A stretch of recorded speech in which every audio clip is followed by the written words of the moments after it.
And this first principle says, as Tilopa put it, have a mind that is open to everything and attached to nothing.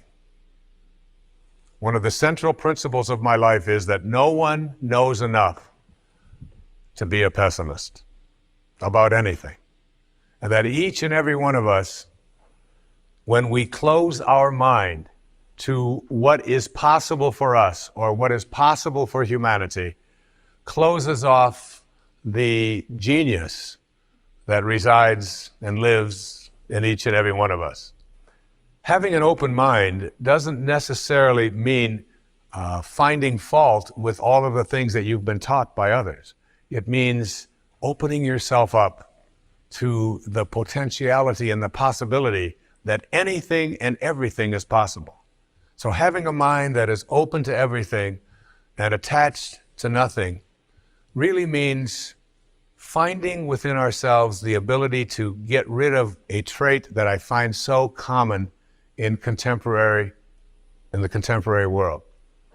Do you know that most people that I meet spend their lives looking for occasions to be offended? They actually are out there hoping that they can find some reason to be offended. And there's no shortage of reasons. They're out there everywhere. The way this person dressed, what this person said, they turn on the TV, they hear the news, they're offended by this.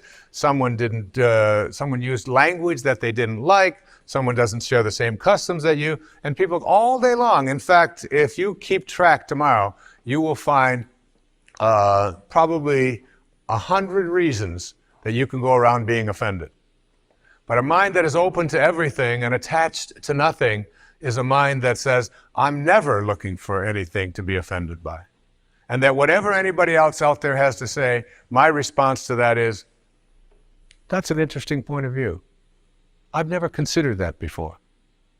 I remember being interviewed for a morning television show, and the woman that was interviewing me said, how does it feel to be talking to audiences where people have all of these strange beliefs, these weird things that they come to? And it intrigues me because one of the things that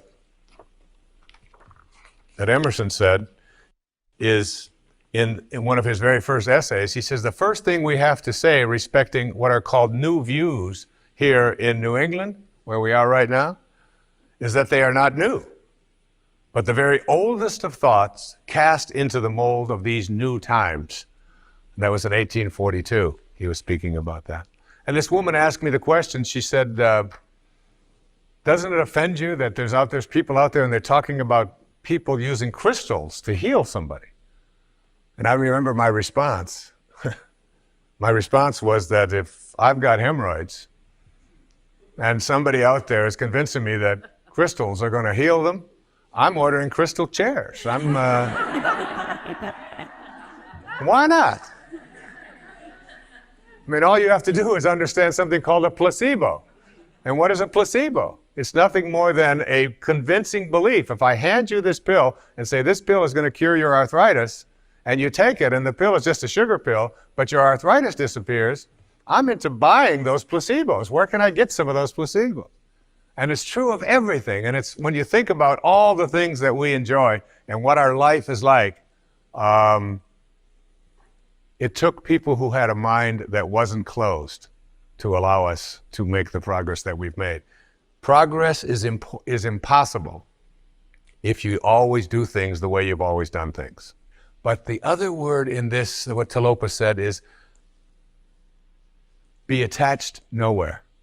Be attached nowhere. Attachment really means I am deluding myself into a belief that if I can't have or if I can't do this or that thing, then somehow I'm going to become immobilized. So an open mind that is detached.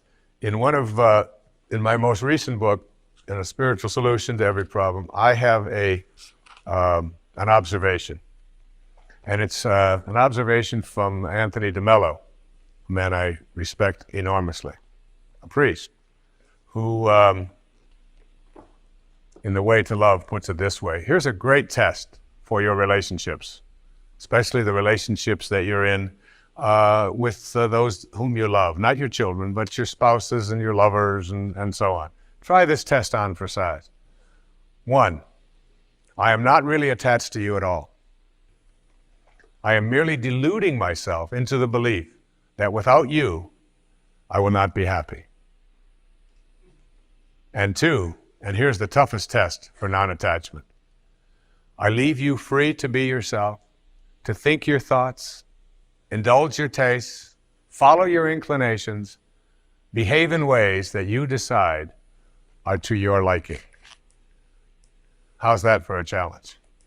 And so what most of us do in our relationships and why they are not as successful as we would like them to be is that we become attached and we tell ourselves that if this person behaves in a way that I find offensive, then I can't be happy. I make my happiness, my fulfillment dependent upon those people that I love being what I think that they should be. And detachment doesn't mean being a victim. It just simply means I know that I can make my life fulfilled and happy by having a mind that is open to everything and attached nowhere.